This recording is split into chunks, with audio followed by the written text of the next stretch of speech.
এই যে আমার ছেলে পাস্তা বানিয়েছিল, আমি পাস্তা খাচ্ছি।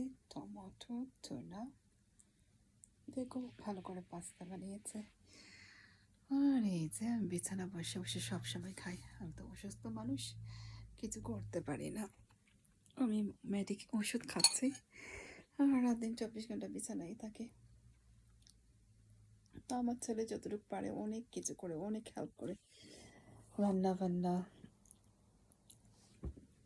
প্যাকেট ফিশ রান্না বান্না, চিকেন ম্যারিনেট করে ইলেকট্রিক ফ্রায়ারে দিয়ে রান্না করা, যতটুকু পারে করে। ইউনিভার্সিটি থেকে এসে যতটুকু পারে, ইউনিভার্সিটিতেও যায়। ভেরি শর্ট টাইমের কোর্স, 1 আওয়ার, সামটাইমস মাঝে মধ্যে 2 আওয়ার্স। এভাবেই কোর্স থেকে চলে আসে তাড়াতাড়ি, এসে ঘরের যতটুকু পারে সিম্পল কুকিং, কাপড় মেলে দেওয়া, ডিশ মেশিন থেকে বের করা, হ্যাং ইট আপ করা আউটসাইড গার্ডেনে, ডিশে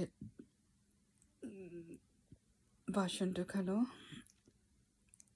ওয়াশিং মেশিন থেকে কাপড় বের করে আউটসাইডে রুদে মেলে দেওয়া, গার্ডেনে যতটুকু পারে ও করে। বা রান্না বান্না, chicken, pasta, fish fry, simple রান্না বান্না, ভেজিটেবল ফ্রাই, ভেজিটেবলের সাথে মিক্স করে ফিশ ফ্রাই, এগুলো করতে পারে। যতটুকু পারে ও করে। ইউনিভার্সিটিতে যায়, দ্য কোর্স, তো ইউনিভার্সিটিতে মাঝে মাঝে 1 ঘন্টা, কোনো দিন 2 ঘন্টা। তো যতটুকু চলে আসে তাড়াতাড়ি বাসে, যতটুকু পারে করে, সব কিছুই করে। আমি সব সময় বেঁচে থাকি। খুব অসুস্থ আমি, অসুস্থতার জন্য কিচ্ছু করতে পারি না।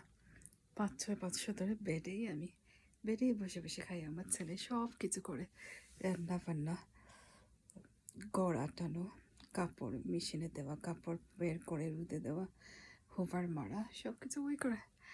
যতটুকু পারে ও করে। তো আল্লাহকে ব্লেস করুক, দুনিয়ার সব সুখ দেখ, সব সময় শান্তিতে রাখুক। আর আল্লাহকে অনুগ্রহ করুক, দুনিয়ার সব সুখ শান্তিতে। এটাই কামনা, যে সবসময় যেন সুখে থাকে, শান্তি থাকে, বড় হয়, ভালো মানুষ হয়, লেখাপড়া করে অনেক বড় হয়। এটাই কামনা করি ওর জন্য। তো আজকের মতো এখানেই শেষ। আল্লাহ হাফিজ।